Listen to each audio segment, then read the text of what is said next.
Dzień dobry wieczór Państwu. Z tej strony Paweł Jeżowski i redaktor Mateusz Lech.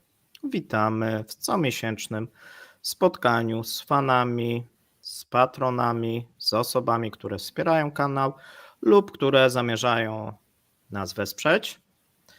My o tym będziemy mówić, jak wygląda sytuacja na kanale, czy jeszcze się tolerujemy, czy się lubimy, jak często się kłócimy, jak często się kochamy. Wszystkie dzisiaj, słuchajcie, pytania są dozwolone. Jeżeli będziecie chcieli pytanie jakieś o kanał lub prywatne, to wtedy wpisujecie 0, a jeżeli o Rosję, to wpisujecie 1. Natomiast to jest dobry pomysł. Zaczęlibyśmy od komentarza dnia, bo dosyć ciekawa dzisiaj informacja była. Zrobimy sobie tak 15 minut, myślę, takiej rozbiegówki. Powiemy na dosyć ciekawy temat, czyli to, co dzisiaj rano podawaliśmy odnośnie długów i bankructw rosyjskich firm, bo Mateusz na pewno kłóci się o kwestię wyjazdu. Nie. Nie, jesteśmy... On się pyta kiedy tylko. Ja mówię jeszcze. Natomiast odnośnie tych firm widzimy, że dane za pierwsze pół roku, a mamy listopad, więc będziemy czekać na następne dane, natomiast te dane, które dotarły do nas, no pokazują dosyć ciężką sytuację wielu rosyjskich firm. Ja dzisiaj jeszcze jedne dane widziałem i one były bardzo mnie rozbawiły. Bo były dane w Izwiestii i Izwiestia opublikowała, że 36% firm w zeszłym roku, to tak było także w ubiegłym roku, oceniła, że sytuacja się im poprawiła. 17%, że się nie zmieniła i na tym, że tak powiem, artykuł się kończy.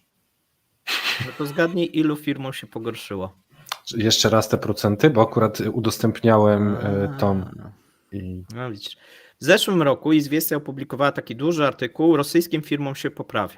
No tak. 36% stwierdziło w ankiecie, że im się poprawiło, tak. 17%, że się nie zmieniło, no i resztę nie było. No to zgadnij, oczywiście mogła być odpowiedź nie wiem. Albo dajcie mi spokój, nie odpowiadam na pytania. Nie odpowiadam na takie pytania. Tak.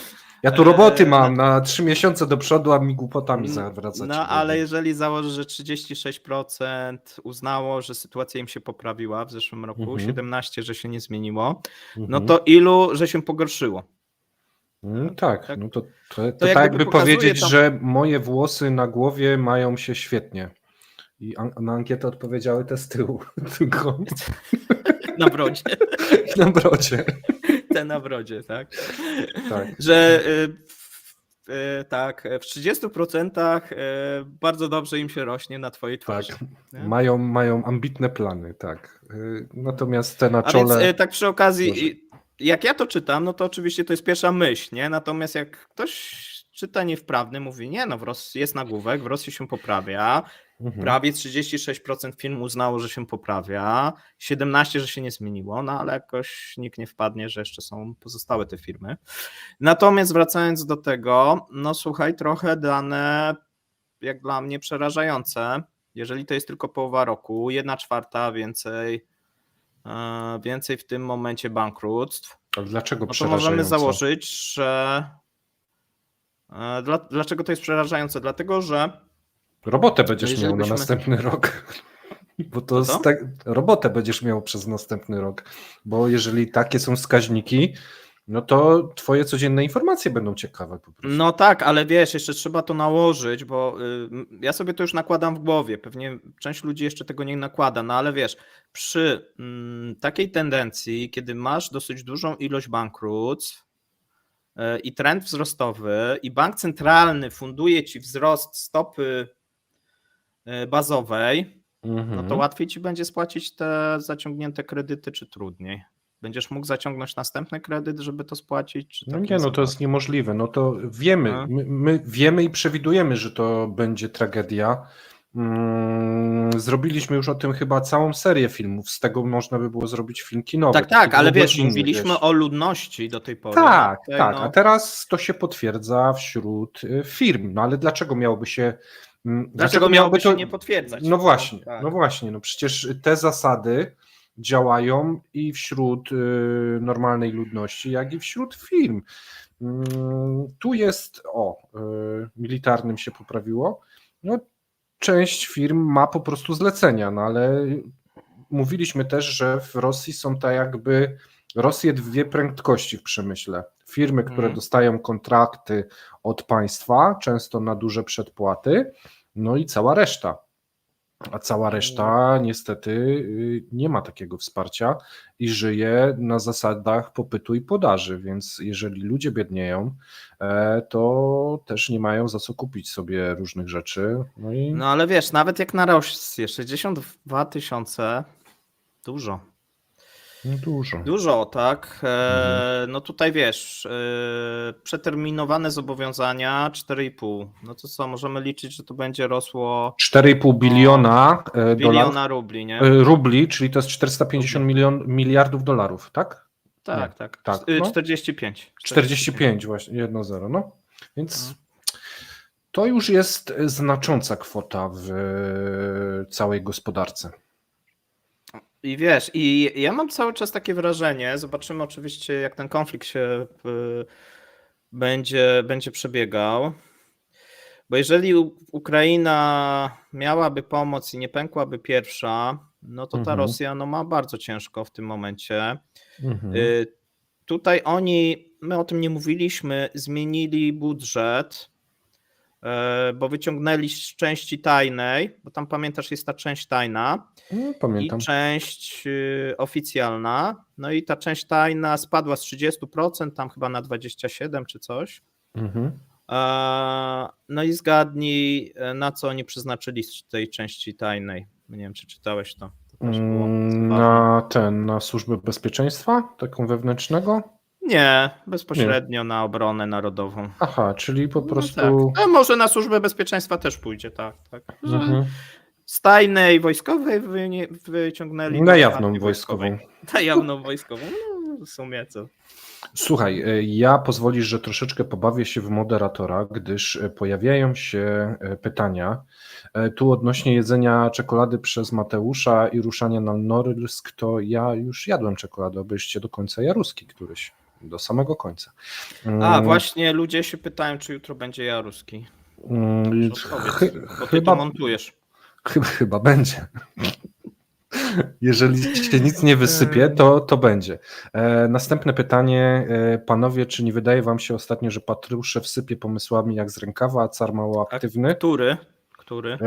Tu pewnie chodzi o starego Patruszewa. Starszego, Mikołaja. Bo omawialiśmy. Czy to już podział majątku? Nie, po prostu akurat informacje się złożyły, że były ciekawe z tego, co mówił Patruszew. No i je podaliśmy, a nie mówiliśmy nic o Putinie w tym tygodniu, albo bardzo mało. A dzisiaj przemówił, i też ciekawie przemówił, słuchaj, nie wiem czy słyszałeś, że bo tam pojawił się jakiś nowy pomysł odnośnie tradycyjnej rodziny i powiedział, że ta część nietradycyjnego rosyjskiego społeczeństwa, nie mogę użyć tego skrótu ze względu na YouTube'a, bo oznakuje film nam, że ta część jest również częścią społeczeństwa. I wszyscy byli zaskoczeni bardzo i zszokowani, że ale jak? No tak. Nie no, bo wiesz co, wydaje mi się, że troszeczkę za mocno przegięli z nagonkami różnymi i chyba trzeba to tonować, bo najgorzej jest, to będą mieli trudno odkręcić, bo ostatnio właśnie ludzie pisali i słusznie pisali, uwagę, jak dyskutowaliśmy i podgrzewaliśmy tutaj ten temat Patruszewa i zakazu importu i autarki. No wszystko fajnie, ładnie, ale kto w tych fabrykach będzie pracował? Tych, co będą robić te gumofilce. Ruskie roboty napędzane sztuczną inteligencją ruską. Tak, no do Uzbekistanu też sztuczne roboty właśnie wyjeżdżają. Słuchajcie, jest bardzo duży odpływ. No bo to jest trochę na takiej fali, nie? Oni się faktycznie boją, że ich wezmą, ich wyślą i zginą na tej Ukrainie. I co niektórzy, nie to, że zupełnie opuszczą to Rosję, ale jadą, żeby przeczekać. Tak, żeby poczekać do następnego roku, do następnego sezonu, przyjadą na następny sezon budowlany, czy do rozwożenia czegoś, czy jeszcze jakieś inne pomysły mają. Część oczywiście zostanie, no bo ma biznesy, ma rodzinę w tej Rosji, jest im trudno z powrotem wrócić, nie mają często do czego wracać, tak, w tych swoich byłych ojczyznach. No ale spora część wyjedzie i to będzie bardzo dotkliwe, bo ten proces się zaczął i taka nagonka na migrantów no jest bardzo duża. To już nie mówię o tej branży tylko, nie wiem, restauracyjnej, nie, czy produkcyjnej, no ale wszędzie, tak, od taksówek po restauracje, po sprzątanie, no wszystko. Łącznie z tym, że w fabrykach też potrafią się zawinąć i wyjechać, bo się boją. Dokładnie. Tu wrzucam kolejne pytanie. Kiedy nasza biografia? Skąd wiecie o ekonomii? Tyle. Jakie macie doświadczenie? Ludzi z zagranicy pytają. Ja się zastanawiam, za której? Czy za wschodnich granic, czy za zachodnich? Biografii chyba raczej nie piszemy, bo to przynajmniej ja nie czuję się jakiś My specjalnie... jesteśmy znanymi youtuberami od 10 lat, tak. Tworzyliśmy kanał sportowy. Tam byliśmy ci z tyłu. Ja byłem tym znanym twitterowcem, który w tym momencie zmienił się na mniej znanego youtubera. Skąd wiem o ekonomii? To jest chyba moje hobby takie jakieś. Tam co prawda na studiach miałem z ekonomią do czynienia, ale jakoś się tak bardziej hobbystycznie to wkręciłem. A Paweł w sumie nie wiem. Ja tłumaczyłem się chyba wielokrotnie z tego. No to musisz jeszcze raz się wytłumaczyć. Masz co chwilę nowych ludzi. Kiedyś studia kończyłem. I to jeszcze chyba z Wojtkiem, właśnie Szewko, stąd się znamy, to się przyznam.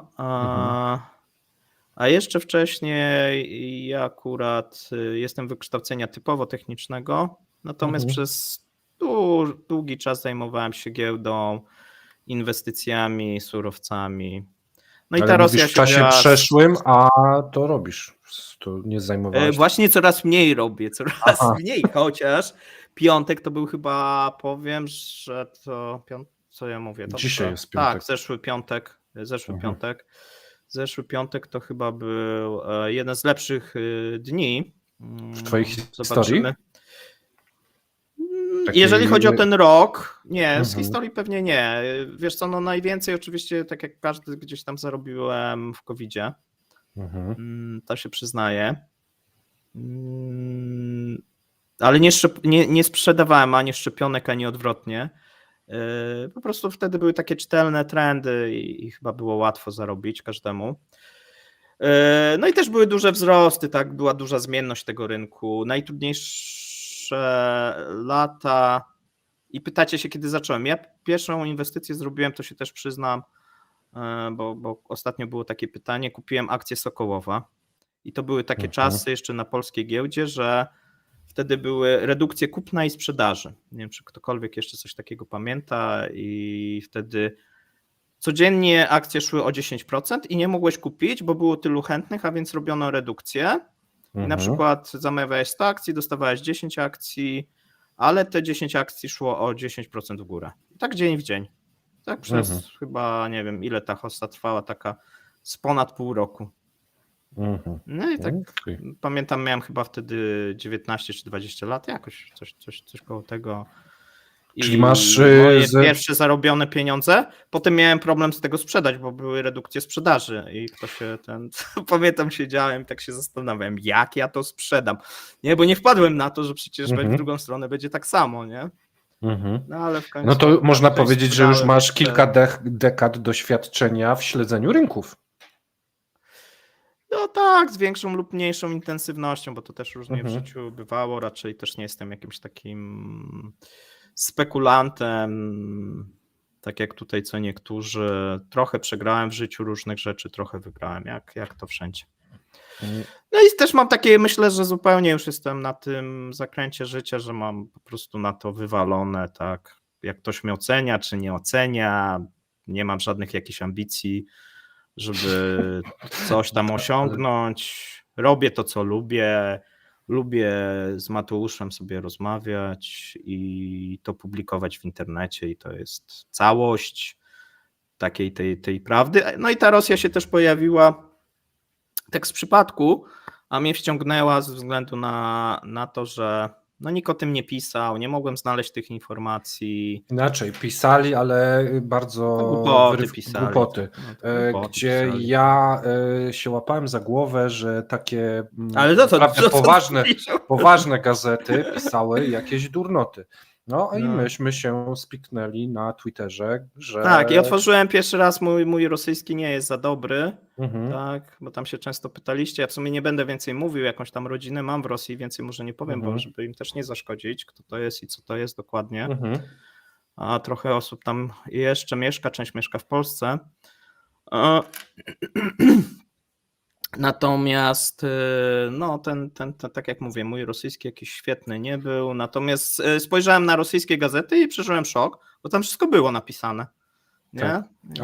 A u nas nie było nic. Nie? Słuchaj, mamy następne pytanie. Jak wpłynie na gospodarkę rosyjską ciągłe trzymanie kursu rubla przy pomocy eksportu? Żeby było tak, wiesz, 0,1, tak? Dawajcie, czy to jest... To tu jest jedynka. Jest jedynka. Jedynka, jest. Jest, więc tutaj bardzo ładnie ktoś nam... Wiesz co, to jest dobre pytanie, tego chyba nikt nie wie, bo władza zaczyna się tym martwić. Teraz zaczyna się martwić, że może przegną w drugą stronę i jak to regulować. Bo jak był ten wolny rynek, no to się tak samo reguluje, a teraz to tak trzeba, no nie wiem, tak, komuś odpuścić, według jakiego klucza odpuszczać.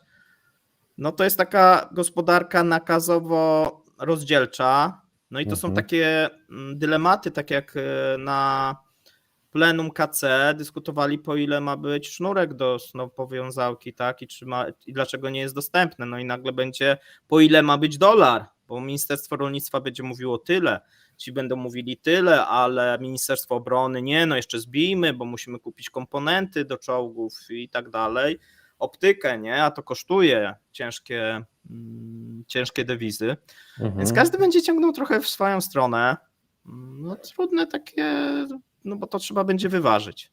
W sumie nie ma dobrej odpowiedzi. A w którymś momencie może to się i tak okazać, że to nic nie da, bo się to na przykład posypie przy pierwszej lepszej panice na rynku tym ludności, gdzie już teraz mamy, że często idziesz do banku, chcesz kupić te dolary i nie ma. Nie mówisz, chcę kupić, nie wiem, 2-3 tysiące, ale proszę pani, to za duża kwota, nie ma. To tutaj pani nie kupi. Tu firmy mogą kupić, ale pani, to tam mogę pani sprzedać $100. I to starych, bo to też robią tak, że pozbywają się na przykład starych banknotów, a pobierają nowe. Na przykład jak chcesz wymienić stare, to tak nie za bardzo chcą ci przyjmować w tych bankach, jeszcze dodatkową sobie tam liczą opłaty za to. Pawle, apeluję o przyspieszenie odpowiedzi, gdyż bardzo dużo pytań jest. Ja tutaj panu Robertowi odpowiem, czy uważamy, że wczorajsze spotkanie Xi Bidena jest początkiem końca wojny w Ukrainie. Panie Robercie, nagraliśmy cały komentarz dnia o tym. Zapraszam do odtworzenia na naszej karcie. On jest chyba sprzed 2 dni i naprawdę poruszyliśmy bardzo dużo aspektów, więc nie będziemy marnować tu czasu, ale serdecznie zapraszam każdego. Nie, no krótko odpowiemy, nie, ale. Nie, ale. Tak, no i trzeba słuchać też, co Zełański ostatnio powiedział, bo dzisiaj czytaliśmy. No, powiedział, że się nie zgadza na rozejm, czyli ktoś mu proponował. Okej. Następne mamy pytania, czekaj, bo tu idzie to tak szybko. I co z castingiem na prezenterkę? Wszystkie uciekły? Nie, kilka osób się zgodziło, natomiast na ten moment gdzieś cały czas nam się to nie wpasowuje w ten nasz pomysł. Już nawet z 2 osobami zaczęliśmy trochę bardziej rozmawiać, natomiast no na razie nie. Ale jeżeli chcecie nas pomóc, to pamiętajcie, że oprócz tego, że możecie zostać patronem i pomagać nam finansowo, za co dziękujemy wszystkim osobom, które nas właśnie słuchają i są patronami, czy też wspierają na YouTubie. My też mówiliśmy, że preferujemy Patronite'a, natomiast bardzo też cenimy osoby, które wspierają nas na YouTubie, tak? I też możecie się zgłaszać. Też, jeżeli macie jakieś pomysły, chcecie wesprzeć, chcecie coś dla nas zrobić, znacie na przykład rosyjski, możecie tłumaczyć materiały, czy robić korektę, czy cokolwiek innego, zapraszamy do współpracy. Nic nie obiecujemy. Tak jak Mateuszowi nic nie obiecywałem, ani nic sobie nie przyrzekaliśmy, przynajmniej ja nie pamiętam, to nic nie obiecujemy. Tak. Tu mamy od naszego drobnego trolla, Gumisiek. czyli Gumiśka. Czy zamierzasz przestać czytać cały komentarz dnia? Drogi Gumiśku, komentarzy dnia nigdy nie czytam, gdyż komentarze dnia są naszą swobodną rozmową, ale dziękuję za ten troll. Oczywiście cepy czytam, staram się je napisać, a później je przeczytać, gdyż nie jestem w stanie zapamiętać tych wszystkich danych z głowy dzień po dniu. Niestety. Znaczy tak, my cepy mamy spisane, zresztą to widzicie, bo to się pojawia na Ekonomia Rosji z lepszym lub mniejszym skutkiem. I one są spisywane i czasami więcej jest mówienia i jakiegoś tam opowiadania, a czasami jest troszeczkę czytania. Wydaje mi się, że musicie porównywać, włączcie sobie na początku sierpnia pierwszego cepa i włączcie tego. Myślę, że zobaczycie dużą różnicę jakościową. Myślę, że już też w przyszłym tygodniu albo gdzieś tak za 2 tygodnie zobaczycie też odświeżone te cepy i troszeczkę, nie chcę powiedzieć, że nowy format, bo format będzie stary, ale no też staramy się, żeby wizualnie to było bardziej atrakcyjne. Poprawiliśmy te rzeczy związane i z dźwiękiem, tak się nam wydaje, i z wizją też nam się wydaje, tak, mam niebieskie oczy. Ze stabilnością internetu. Ze stabilnością ja mam 2 łącza, Mateusz ma stabilne łącze, chociaż czasami kabel kopnie i wtedy jest problem. Ale jest to już opanowane. Tak, ale opanowane są te ruchy, żeby nie ruszał za bardzo rękami i nogami. Myślę, słuchajcie, dobijamy powoli do 300 filmu, z czego myślę, że spokojnie ze 200 zrobiliśmy wspólnie, bo ja dołączyłem po kilku miesiącach. Ktoś się chwalił, że zrobił tam chyba kilka milionów. My mamy ponad 3 miliony wyświetleń. I ktoś też pisał, że ogląda nas już od 2 lat, ktoś pisał, że od roku i najczęściej hejt tam był, nie? A więc słuchajcie, działamy od lutego, a tak naprawdę od marca, a Paweł? Mateusz dołączył od lipca, a więc taka prośba, jak będziecie pisać, że od roku, no to jeszcze nie ma roku, tak? Nie ma nawet pół roku. Niecałe pół roku. Tak, pół roku no to będzie z tym lutym, nie? Tak, ale jeżeli chodzi o takie, że we dwójkę, nowe formaty, tyle programów, to myślę, że jak na kilka miesięcy, to wykonaliśmy ogrom pracy nad kanałem, nad materiałami, nad szatą graficzną, nad dźwiękiem, nad obrazem. To wciąż nie jest koniec. No i pracujemy też nad sobą. Jak zobaczycie, jak wyglądały nasze programy na początku, to jest progres. Jesteśmy swobodniejsi, staramy się coraz mniej czytać, jest coraz więcej luzu, tak mi się wydaje. I tutaj jeszcze też taka uwaga, że te programy, bardzo ważna jest rola dla mnie, dla Mateusza pewnie też, patronów, bo to, co widzieliśmy w sierpniu, kiedy przybyło tych patronów bardzo dużo, we wrześniu, w następnych miesiącach, cały czas pomogło to. Tutaj wielkie podziękowania, ale wiecie, to daje takiego kopa, tak? Bo czasami to jest też tak, wiecie, że Mateuszowi się nie chce wstać, no tam już nie czarujmy się. Czasami mi się też pewnych rzeczy nie chce robić, natomiast jeżeli wiemy, że ludzie czekają na nas, że jest ilość osób, no i że zawiedziemy po prostu kogoś, nie? Tworzy się taka nić, i takie zobowiązanie. Tak jak w miłości, tak, że macie jakieś zobowiązanie, nie? Tam mówię, coś tam młody mówi, ale to dzisiaj sobie odpuść, nie? No i nawet, jak widzicie, czasami nawet na tym urlopie starałem się tutaj też uczestniczyć, jeżeli było to możliwe, żeby tego Mateusza samego nie zostawiać, bo to wiadomo, młody, to Wszystko Różnie może zepsuje, być, YouTube'a tak. zepsuje, tak. Już Reklam, zepsuł zresztą, tak. widzieliście, jakie problemy były. Nie, natomiast poważnie, jeżeli widzicie, że ludziom zależy, tak, że właśnie tym patronom zależy, a kiedy właśnie się to widzi?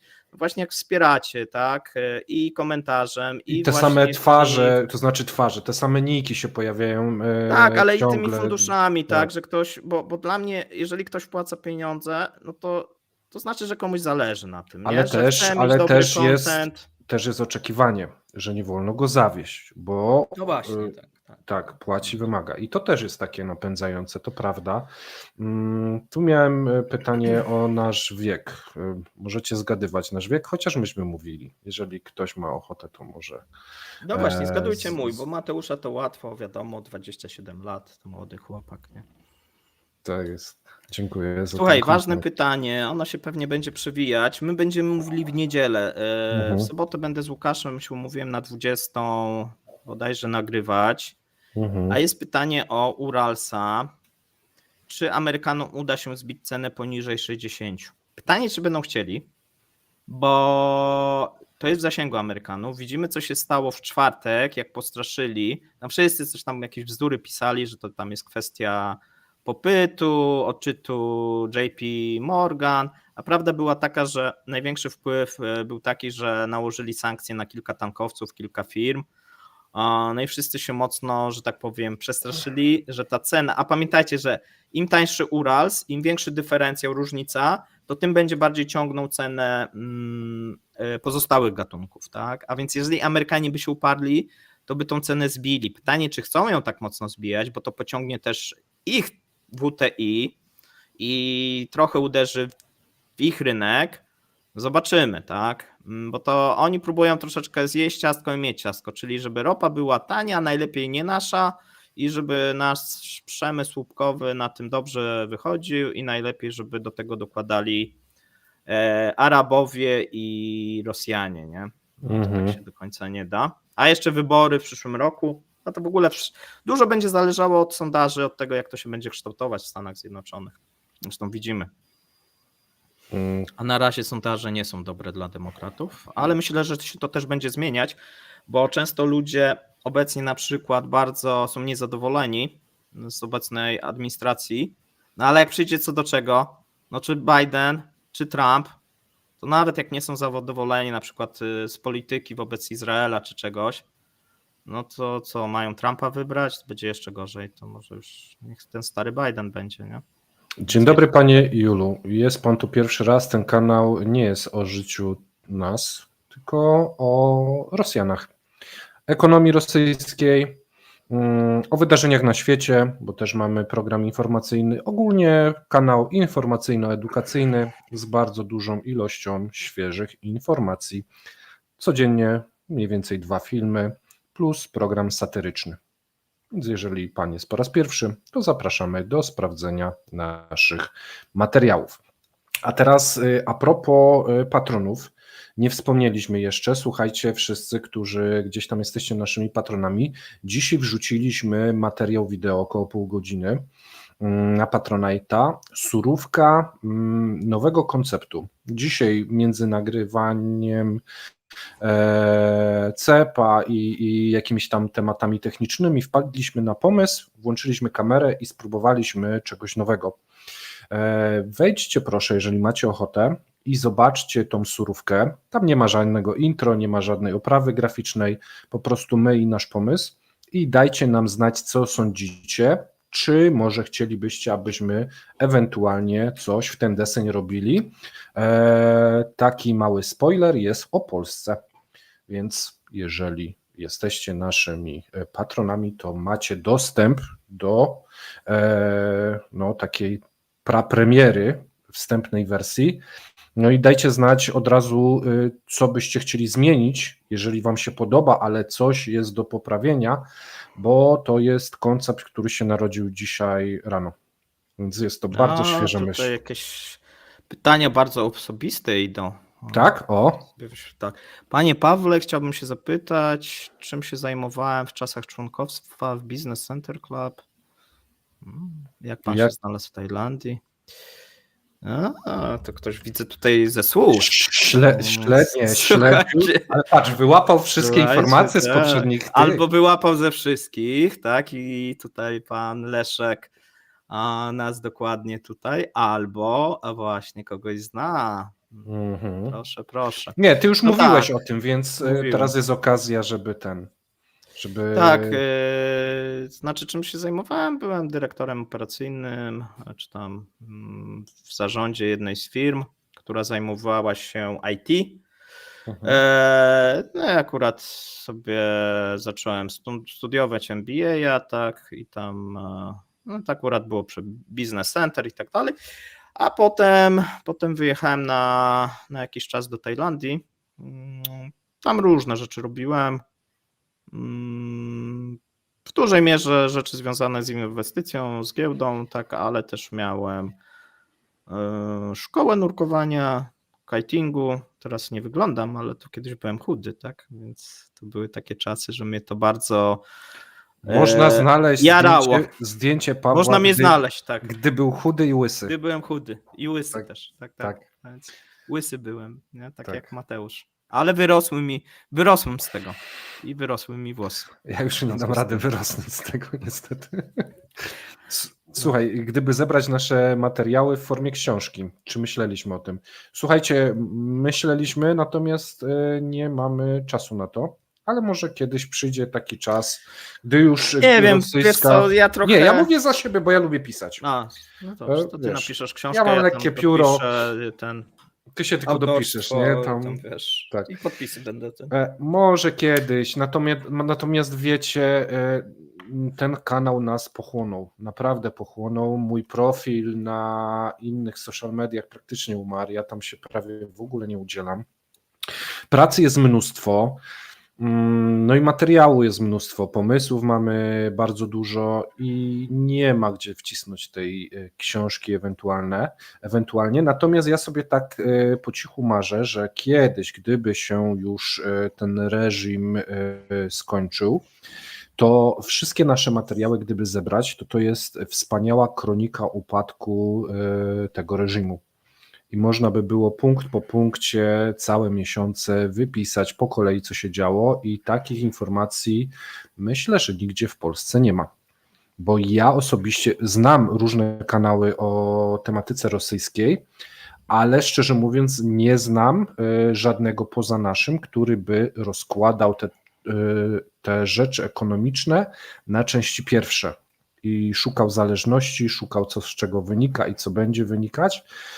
To chyba nie ma. Jeżeli jest ktoś taki, to dajcie proszę znać w komentarzach, natomiast wydaje mi się, że mamy tutaj unikatowy content pod tym względem. No to co, następne pytanie. To może ja sobie wybiorę, wylosuję. Numer 2 o Rosji. Nastroje w Królewcu. No to mogę powiedzieć prywatnie, już nie są dobre, ale co mają zrobić? Od nich nic nie zależy, tak? To tak, tutaj nawet jakby buntowali się, to co? Tak. No jest jak jest. Takie, jak to w Rosji, tak? Zawsze może być, zawsze takie, to jest takie gadanie, tak? Oj, Paweł, zawsze może być gorzej, lepiej się nie wychylać, przeczekamy, Putin kiedyś też zejdzie. No i to takie, nie, to jest zupełnie, no jak ktoś jak gdyby prywatnie zna tą Rosję, to mniej więcej rozumie, o czym mówię. No jeżeli patrzymy na te ceny, no to Królewiec też jest takim barometrem, jeżeli chodzi o tą inflację, tam często te ceny są wyższe, nie? A szczególnie jeżeli oni są teraz odcięci od Europy, bo częściowo są, no to nie jest za dobrze. Zobaczymy, co się stanie przy następnym reżimie, bo ten Królewiec tak do tej Rosji i pasuje, i nie pasuje. Bliżej mu często, tak zresztą mieszkańcy mówią, że bliżej im jest do Europy, chociaż tu jest też prawda, bo jeżeli popatrzymy i Rosja miałaby coś poświęcić i miałaby wybrać albo Kazachstan, albo Ukraina, no to Ukraina. nie? To jak gdyby wbrew pozorom, co oni teraz mówią, że oni teraz się przeorientowują na Azję, to mało jest prawda, tak? Oni tą Azję centralną oddadzą, znaczy oni już oddają nawet bez mrugnięcia oka, a wikłają się w tej Ukrainie i prędzej uwikłają się w jakiś konflikt z Bałtami, żeby tu coś ugrać, niż na tym, powiedzmy, w tej Azji centralnej oni właśnie ją przesypiają, tak można powiedzieć. Nie wiem, jak to inaczej nazwać. Tutaj, Paweł, było pytanie wcześniej, skąd ta wiedza twoja? Bo nie zapytano mnie, no ale dobrze. Ja może odpowiem za ciebie. Za ciebie.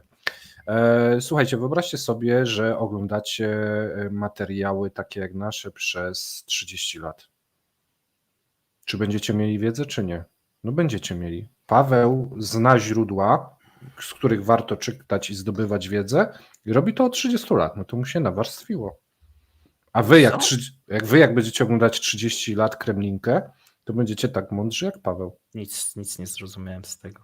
No widzisz, jednak można czytać 30 lat i dalej nic nie wiedzieć, widzicie? No właśnie, nic nie zrozumiałem, co ty mówisz.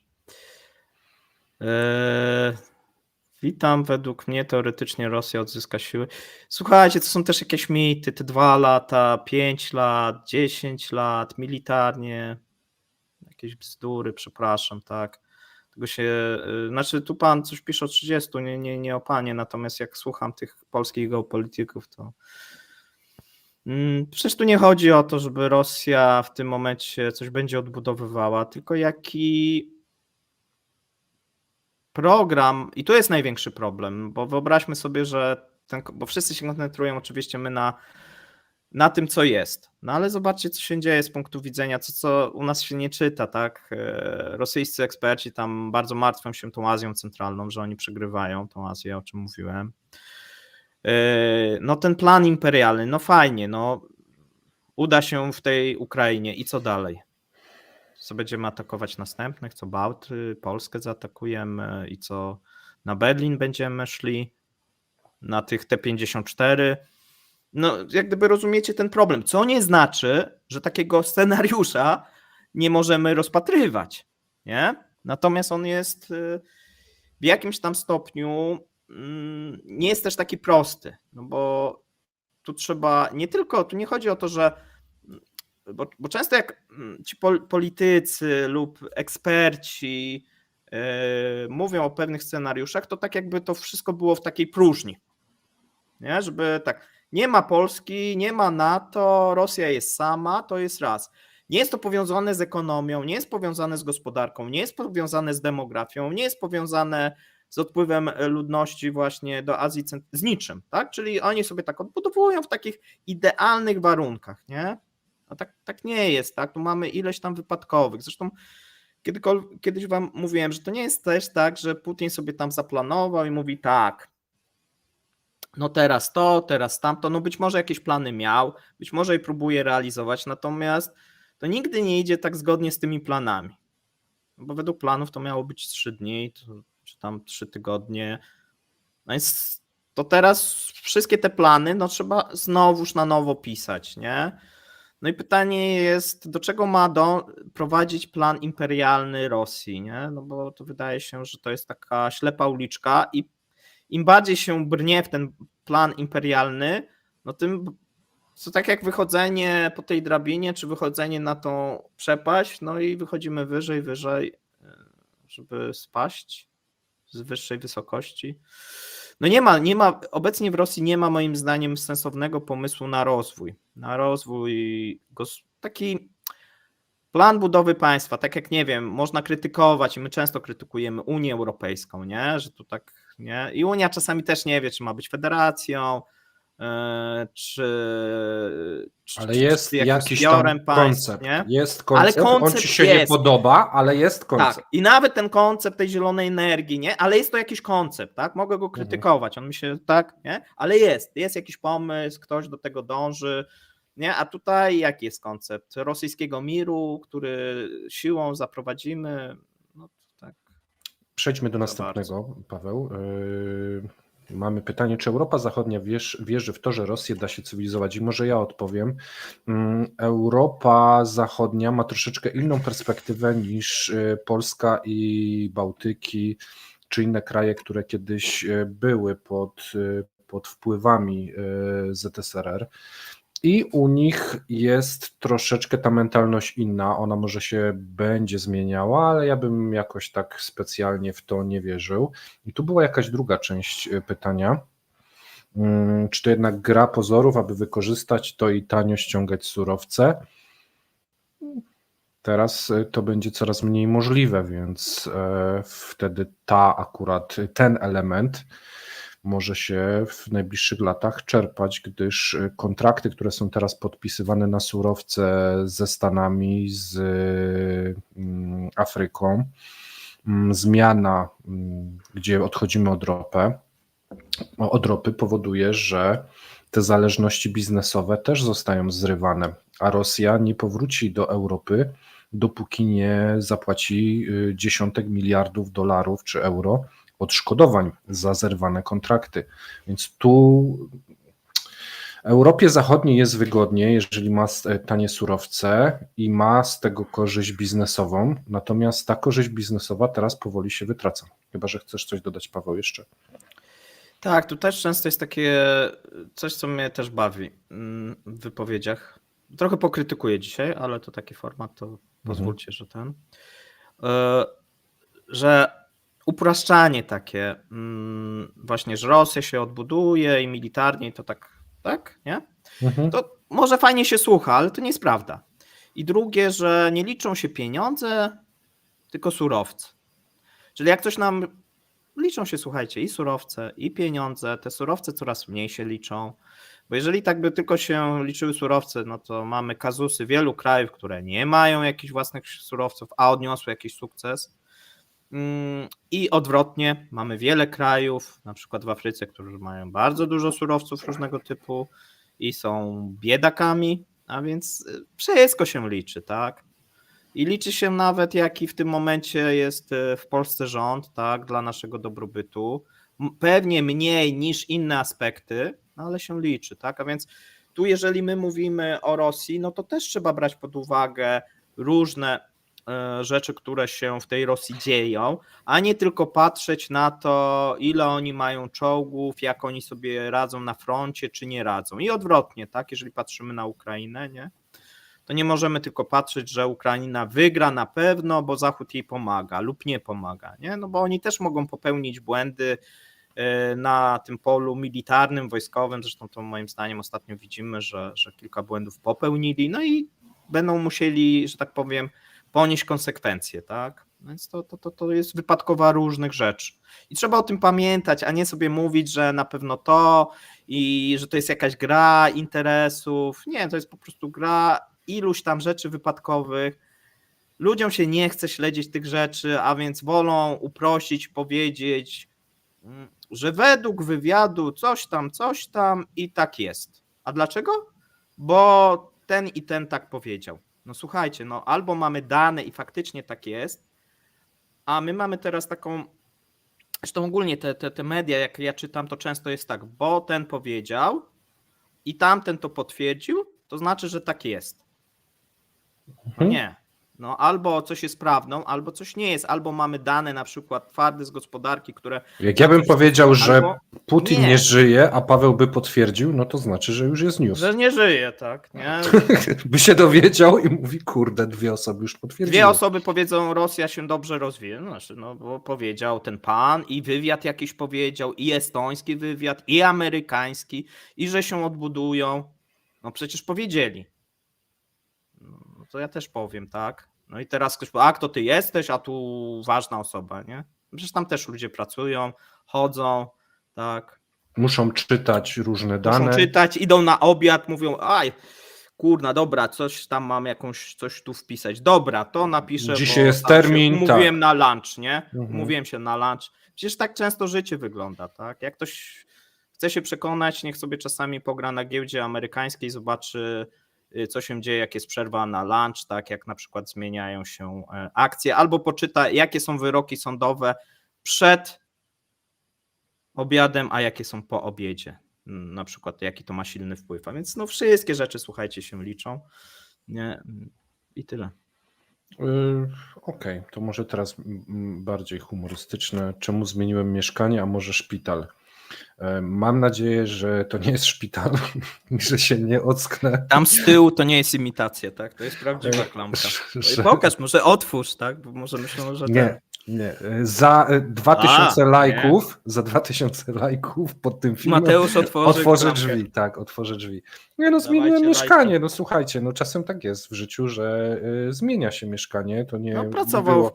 zaczął pracować w Kremlice, no to I odwaliło mi nie? od tej nadmiaru gotówki, mówię, muszę zainwestować w nieruchomości. Nie no, a tak naprawdę, no to tak plany były już wcześniej, no a że się zaczęła Kremlinka, to po prostu zobaczyliście to, bo akurat to była końcówka. No i tyle. I cała historia. Co tu mamy? Z Finlandii. Dziękujemy za pozdrowienia. W ogóle, jeżeli jesteście w tym momencie nie z Polski, to dajcie znać, skąd jesteście na czacie, chętnie usłyszymy. Ale jak z Polski, to co? To też możecie dać. Tak. A właściwie niech każdy powie, skąd jest. Tak, zróbmy tu ogólnopolskie przesłuchanie. Znaczy my widzimy na YouTubie, ale czasami wiecie, to jest tak, że gdzieś ktoś wyjechał i jak gdyby ten YouTube lub używa, nie wiem, VPN-a czy czegoś innego, więc to... Panie Mateuszu, czy uważamy, że się rozpadnie do 2035? Nie sądzę. A jeżeli coś będzie, ja sądzę, no, ale że się rozpadnie, takie... no ale to nic to wiecie, nie zmienia. To takie... Bardziej wydaje mi się moim zdaniem prawdopodobne, że Rosja zdegraduje się gospodarczo, natomiast całą energię będzie później pożytkowała na trzymanie tego narodu i wszystkich małych narodów w tym kraju za pysk, żeby się po prostu nie rozpaść. Znaczy nie, no ja uważam, że mamy pewne tendencje odśrodkowe, jeżeli chodzi o rozpad Rosji, a można powiedzieć, że Związek Sowiecki, no to była taka Rosja plus, jednak z krajami, które były kontrolowane przez Rosję lub podbite. No i tą tendencję mamy, więc ja bym tutaj był raczej, że ta Rosja, bo inaczej ten plan imperialny, chyba że plan imperialny się zmieni. Nie? Bo jeżeli się zmieni i to będzie miało sens i będzie miało pewne zalety, no bo w mojej ocenie największym problemem obecnej Rosji jest brak pomysłu na rozwój. Według mnie. Inaczej, ja myślę, że ja nawet pójdę dalej.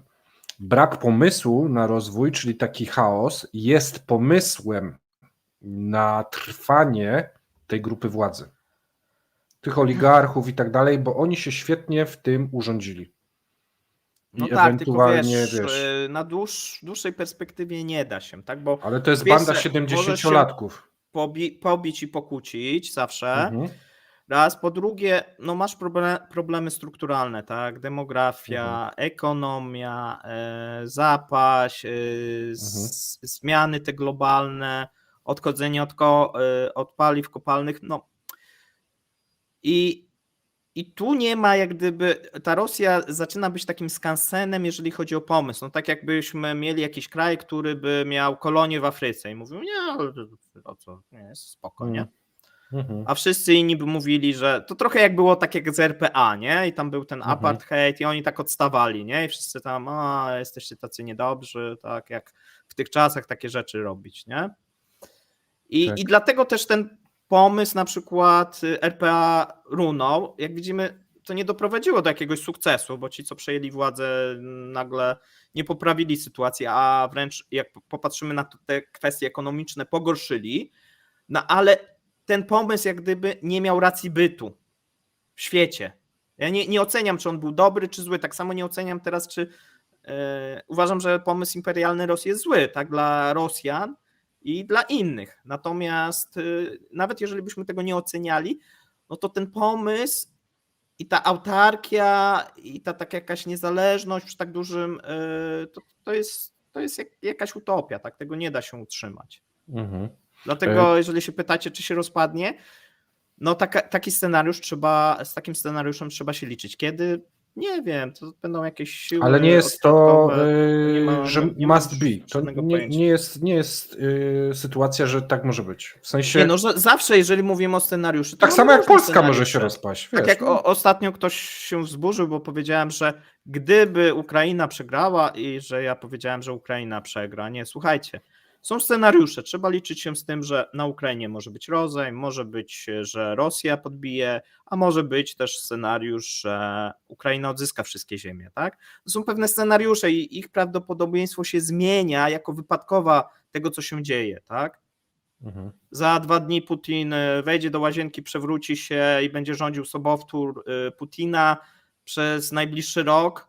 No i może to wszystko się zmienić, nie?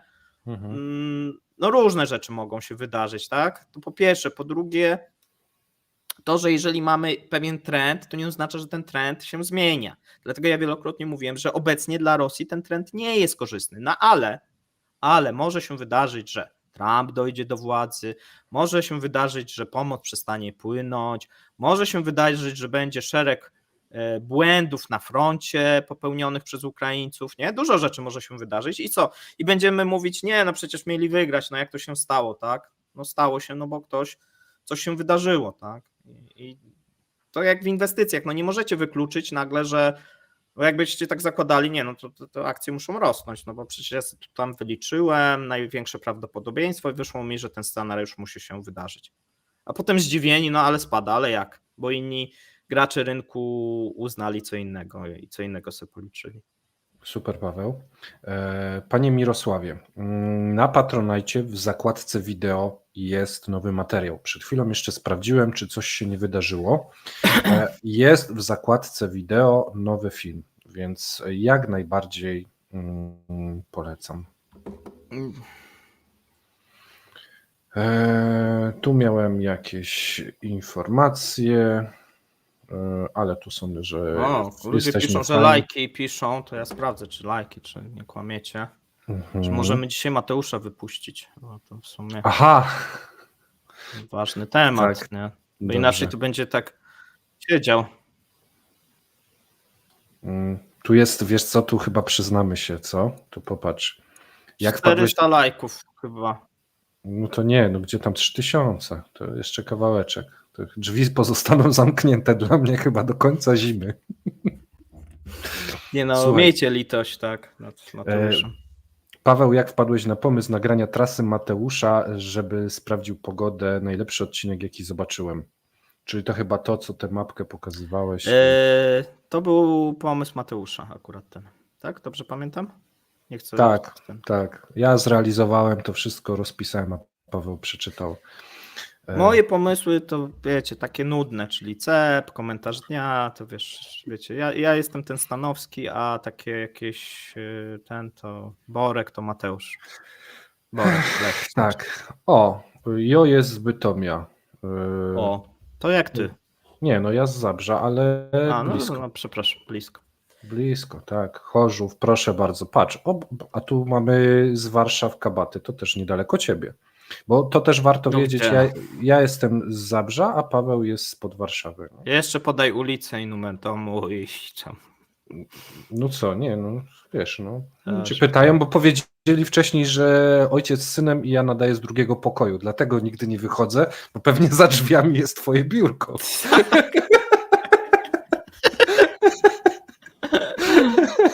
Dlatego tak się nigdy nie potrafimy spotkać, bo siedzisz za drzwiami i tyle. A to jak czasem widać, że wyłączasz dźwięk i krzyczysz, to krzyczysz na mnie. Weź tam ciszej, bo przebija. Przebija, tak. Więc jak ktoś z Wilna, tak, do nas, brawo. Super, pozdrawiamy. Czy mam coś wspólnego z Lublinem? Wiecie co? Chyba nigdy nie byłem w Lublinie nawet, więc absolutnie nie mam ten pomysł, ale okej. Pytanie jest o Krzyśka. No właśnie ostatnio nawet rozmawialiśmy z Mateuszem, że taki pomysł jest, ale kiedy? No w sumie to trochę się... Zobaczymy, czy wszystkie nam te wywiady wyjdą, ale mamy chyba zapchany na miesiąc do przodu. No, chyba że ktoś się wysypie, no to wiecie, bo po prostu Za dużo planów, za Ostatnio mało nawet czasu. słuchałem właśnie jakiś live Krzyśka i nawet właśnie Mateusz też go słuchał i tak właśnie zgadaliśmy się, że Tak, z Krzysiek, czym się jeżeli zgadzamy, z czym się nie zgadzamy. jeżeli słuchasz ten A na pewno dzisiejszy live, słuchasz. to pozdrawiamy i zapraszamy, tak? Jak najszybciej, tylko musisz się wpisać w grafik, bo z nami to tak ciężko teraz. Ciężko. Nie, żartuję, a tak naprawdę no to... No trochę nie żartujesz jednak. Byliśmy u Krzyśka, znaczy ty byłeś? Nie, ja byłem tylko, czy ty też byłeś? Ty byłeś, ja nie byłem, ja ogólnie mało bywam. Bardziej się koncentrujemy cały czas na tym, Tak, żeby rozwijać kanał. ostatnio po prostu nawet nie mamy czasu bywać. Musimy niektórych zbywać z bólem serca, no ale nie jesteśmy w stanie fizycznie bywać jeszcze gdzieś indziej, mimo że te propozycje co jakiś czas się pojawiają. No ale bycie jednego z nas gdzieś tam, to oznacza, że wypada nam jeden film, na przykład, a czasem dwa. Dostałem też propozycję pojechania do Warszawy na podcast z... O, może wam pokażę. Się pochwalę. Dostałem od Marcina Strzyżewskiego książkę. Nie wiem, czy wiecie, ale tu jest coś ode mnie. Tak. I jeżeli byście ją kiedyś mieli, to możecie sobie przeczytać. Dostałem propozycję pojechania i nagrania w Warszawie, natomiast to by oznaczało, że wypadam na cały dzień albo półtora dnia, no i ciężko to później złączyć. Jednak, wiecie, wy jesteście ważniejsi. Prosto. Czy koniec końców zjadłem czekoladę? Możecie obejrzeć do końca Jaruski, ostatnie 2 czy 3, ale naprawdę do samego końca i uzyskacie odpowiedź. Bytom Śląskiego Dolnego. Dlaczego Paweł ma roślinki, taki klimacik, a u mnie cela? I tu muszę się poskarżyć, bo miałem roślinkę, no ale moja partnerka stwierdziła, że tej roślince będzie lepiej gdzie indziej i mi ją zabrała. Ale były odcinki przez kilka dni, że ta roślinka była w tle i mieliśmy oboje roślinki, no ale od dekoracji to niestety nie jestem w tym domu. Gumisiek, no dopóki nie będzie wystarczająco lajków, to się niestety nie przekonasz, a więc musisz zachęcać innych do lajkowania, jak sam dałeś. Tak, tu nie ma w ogóle wyjścia nigdzie dalej, nie? Tu jest tylko pokój i toaleta. Pytacie Chyba, o Andromedę. Mhm. Kilka razy robiliśmy podejście, no na Tak. razie dostaliśmy chyba informację, że Kamila nie chciała. Mhm. No, pewnie za jakiś Też czas... jest skupiona na swoim projekcie. Tak, no myślę, że robi też dobrą robotę, bo patrząc, jako jedna z nielicznych w branży ma przyrosty. I bardzo bo o tym podobają też- nam się materiały. Też dyskutujemy, że dużo pracy musi wkładać w te Nawet dzisiaj materiały. przed One programem często, rozmawialiśmy o tym, że... tak, nawet przed programem, tak. One często korespondują z tym, co my mówimy, tak. No, patrząc, zresztą często z podobnych źródeł, tak, korzystamy. Ona tej pracy pewnie wykonuje więcej, jeżeli chodzi o tłumaczenie, przybliżenie tego. Często są całe artykuły. My najczęściej kończy się, że czytamy i wybieramy to, co nas interesuje, nie? Tu pytanie takie typowo lotnicze, czy firmy leasingowe bez procesów sądowych, protestów pogodziły się z kradzieżą? Nie, słuchajcie, dogadują się i są już pierwsze decyzje. Najprawdopodobniej będą sprzedawały te firmy leasingowe te samoloty, natomiast te warunki, na jakich będą sprzedawały, chyba jeszcze się nie pojawiły. Na pewno będą się dogadywały te firmy z firmami z Rosji. I to się dzieje. Mówiliśmy już o tym. Tu jest pytanie o Spotify. Słuchajcie, na razie na to nie mamy za bardzo czasu z tym Spotify'em. I ze Spotify'em mamy chyba ten problem, że mamy tam problem z monetaryzacją. Z monetyzacją, nie wiem jak się to nazywa. A dbamy o to, i tutaj nie miejcie do nas żalu, żeby ten projekt biznesowo się spinał, żeby Mati mógł coś jeść, pójść do restauracji, tak, żeby tej partnerce coś mógł kupić. Już mniejsza o mnie, bo ja jakoś sobie tam może jestem starszy, mam jakieś większe zasoby, natomiast no też bez sensu, żebyśmy poświęcali tyle czasu i żeby to biznesowo, no nie wiem, stanowiło hobby i dokładanie do tego, to jest tak, ważne, żebyście to wiedzieli. Ja w tym momencie, dla mnie to jest praca, więc wasze wsparcie, to, że oglądacie reklamę i tak dalej, to jest moja pensja w gruncie rzeczy i tu nie ma co się oszukiwać, więc angażuję się to na pełen etat, nawet czasem więcej niż pełen etat, ale jest to... Oj tam. No nieważne, ale jest to no, moja praca w tym momencie, więc udostępnianie tych treści całkowicie w sytuacji, która by powodowała, że ta monetyzacja spada, bo jest to gdzieś dostępne za darmo, całkowicie bez reklam i tak dalej, no powoduje, że ja bym umarł z głodu. Paweł sobie poradzi, wiecie, zanim gruby schudnie, zdachnie. Były takie pomysły, tak, żeby właśnie tam chyba na Spotify jest, że tam chyba można... Tak, próbowaliśmy, ale niestety jeszcze nie da. Jakbyśmy to ogarnęli, czemu nie? Debata, Wolski, Bartosiak, ja nie wiem, czy pan, może Jarek to prędzej, natomiast panowie na B chyba z nami nie chcieliby rozmawiać. Kiedy można się spowiedzieć? Wywiad był jakiś czas temu. Mieliśmy panią wywiad Anną Marią Dyner. Bardzo fajnie się rozmawiało. Jest u nas... z półtora. Jakoś tak, można sobie odszukać na naszym kanale. Tak, było, fajnie było. Może kiedyś jeszcze. Więc tu jest wyzwanie, popatrz. Ale poczekaj, mamy donate'a. Tak, to jest jakieś wyzwanie. Kiedy debata? Sekulskim, nie znam pana, znam Sykulskiego, ale ja bym zaprosił jakiegoś Sekulskiego. Ja bym porozmawiał z jakimś panem Sekulskim, jeżeli znacie, prosimy o kontakt, ale słuchajcie, może bardzo ciekawy byłby. Bo to często się pytacie o różne takie nazwiska, bo o ile powiedzmy z osobami, które jawnie nie wspierają propagandy rosyjskiej, no to jeszcze możemy dyskutować. Natomiast no, jeżeli ktoś jedzie tą propagandą, no to o czym my będziemy dyskutować? My będziemy coś mówić, a on mówi, no ale wzrost gospodarczy mamy 5, znaczy Rosja ma 5,5, ale najniższe bezrobocie. Mówimy brak rąk do pracy, ale najniższe bezrobocie. No to będzie taka dyskusja, tak? Każdy argument można w drugą stronę odwrócić, powiedzieć, że to pozytywne jest, nie? Poza tym nie wiem, czy zauważyliście, ale albo usłyszymy, a w Polsce jest gorzej. Albo w Ukrainie jest gorzej, nie? I to taka będzie dyskusja, nie? Bezsensowna zupełnie. Słuchajcie, poza tym nie wiem, czy zauważyliście, ale chyba 95% naszego materiału nie opiera się na gościach. Jest to też celowy zabieg, ze względu na to, że nie chcemy być tak jak wszystkie kanały, że zapraszamy kogoś na eksperta, my pytamy, kiwamy głową. My chcemy z tego zrobić tak jak mamy poranne informacyjne, więc tam nie ma miejsca na gościa, a później komentarze dnia chcemy omawiać wspólnie, bo też mamy różne spojrzenia na to i wydaje nam się, że to akurat koncept jest bardzo dynamiczny i że się wam podoba.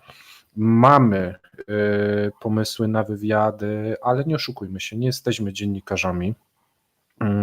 Nie mamy może takiej wiedzy, jak te wywiady przeprowadzać i to ciężko stwierdzić, czy wam się będzie podobało, czy nie podobało. Będziemy próbować, natomiast ten kanał jest odrobinę inny od wszystkich. Już sam fakt, że jest 2 prowadzących, a nie 1, co jest dosyć specyficzne, bo rzadko kiedy jest w ten sposób. I tu od razu mam pytanie też do siebie. Co z moimi inwestycjami? Przecież zaraz 1 milion. Ci, którzy nie widzieli, był wczoraj odcinek, bo mogli przegapić, gdyż była kolacja z Markiem Meissnerem. Drugi odcinek o inwestycjach już był. Zakupiliśmy pierwsze obligacje za moje ciężko zarobione pieniążki. Oczywiście wrzucaliśmy tam tych pieniążków mało, ale liczymy, że Paweł jest bardzo sprawnym nauczycielem i że uda mu się to przekuć bardzo szybko w milion.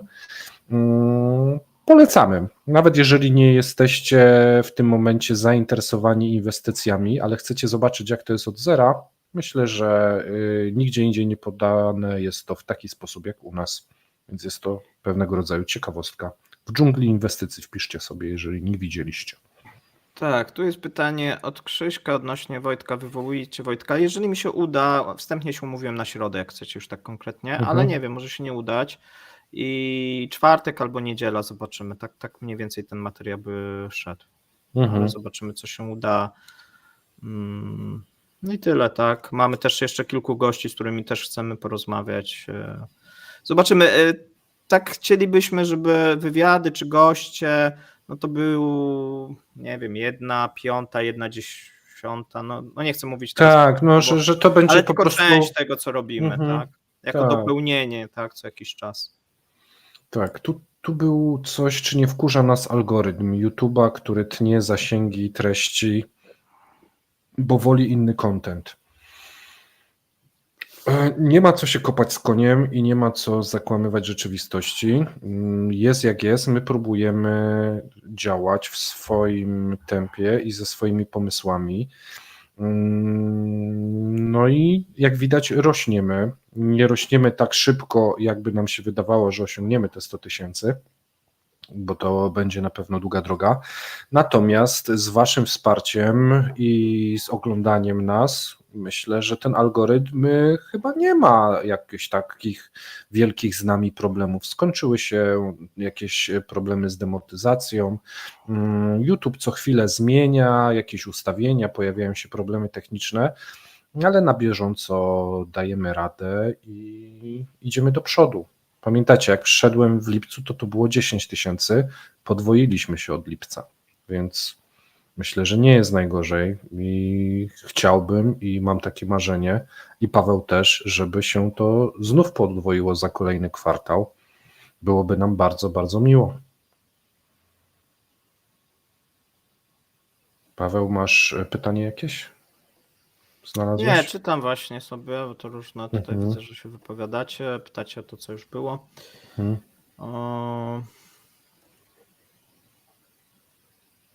Jest dużo pytanie jest tutaj, poczekaj.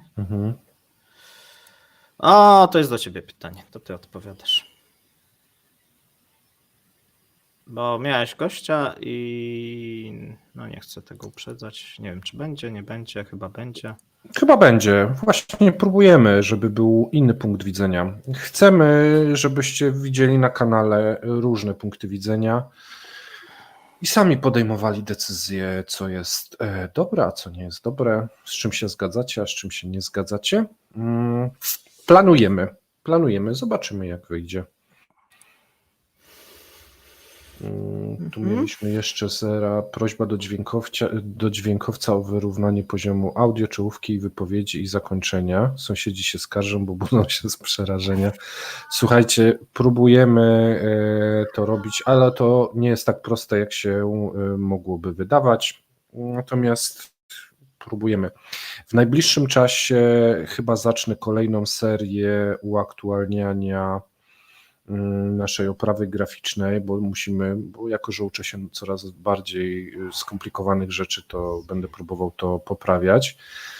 I wtedy chciałbym wszystko wyzerować i wszystko ułożyć od nowa. Mam taki ambitny plan, jak kiedyś mi czas dopomoże, to spróbuję to zrobić i wtedy spróbujemy mocny nacisk położyć, żeby one były, te wszystkie zaczynania, cichsze niż to, co my mówimy. Ale to dużo pracy jeszcze. Tu jest pytanie o Trumpa. Znaczy ja akurat też uważam, że jest mocno demonizowany.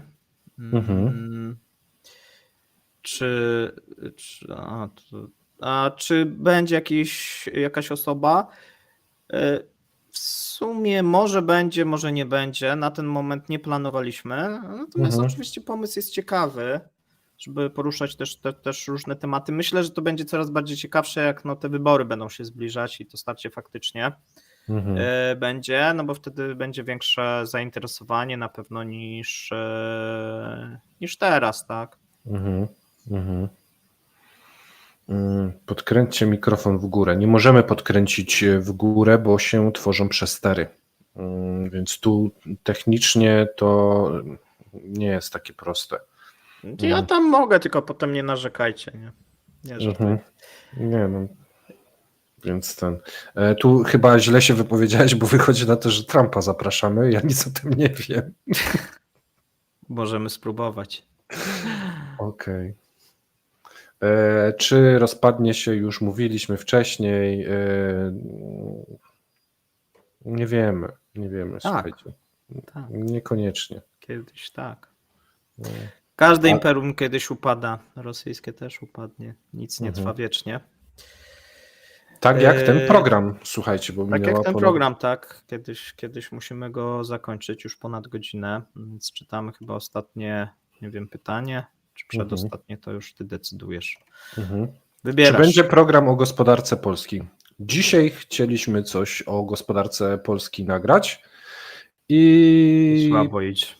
i patroni muszą zobaczyć i się wypowiedzieć, co o tym sądzą, bo muszą sami zobaczyć. Natomiast nie jest tak, że włożyliśmy do szuflady. Dzisiaj nawet coś robiliśmy w tej kwestii.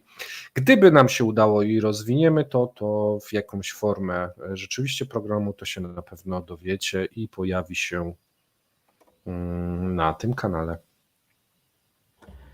To jest ciekawe pytanie, to ostatnie chyba. Czy panowie uważacie, że możliwe jest podgrzanie konfliktu na Bałkanach przez Rosję? Kolejny konflikt po strefie gazy, tak, jest to możliwe. No i tu jakieś Rosja robi zakusy w tym kierunku.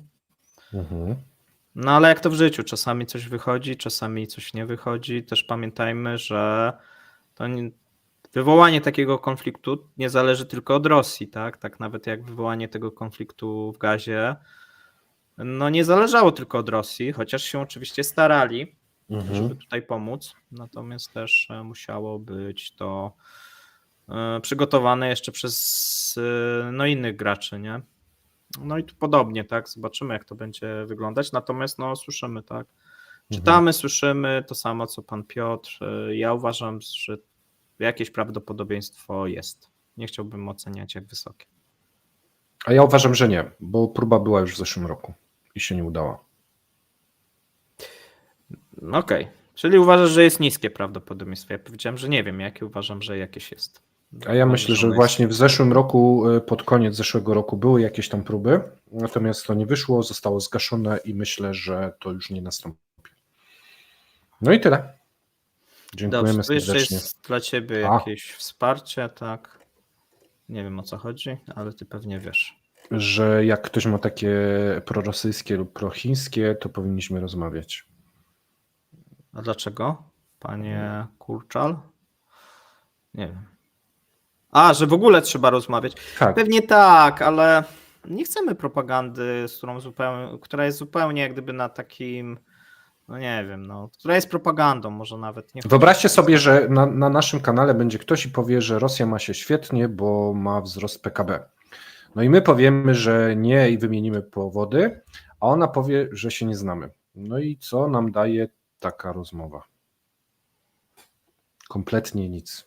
Kompletnie nic. Co wam daje też, to będzie taka rozmowa, że będzie, znaczy ja rozumiem, że fajnie, bo będzie tak, że kłócą się, nie zgadzają, mają różne poglądy, ale czy to gdzieś merytorycznie to posuwa do czegoś, czy nie wiem, tą drugą stronę przekonamy, czy gdzieś mamy... To będzie jak debata polityczna. Tak, nie, że są okopani jedni, okopani drudzy i w sumie do nikogo nic nie trafia, to też nie o to chodzi. Chodzi o to, żeby coś z tej debaty wynikało, żeby zbliżać niektóre poglądy, żeby mówić, może faktycznie tu masz rację, a nie żebyśmy sobie tutaj robili jakąś taką pyskówkę, nie? Zresztą z propagandzistami, moim zdaniem nie. No to okej. Mam nadzieję, że wam się podobało. Dajcie znać w komentarzach, zostawcie lajka. Dzięki serdeczne, dzięki, że jesteście. Bądźcie dalej z nami, polecajcie nasz kanał i do zobaczenia w następnych filmach. Już jutro rano. Już jutro CEP Global. Wjeżdża Global CEP, a wieczorem Jaruski. I w niedzielę zobaczymy, czy się uda mi wieczorem nagrać, bo ja muszę wyjechać. Jeszcze nie wiem właśnie kiedy.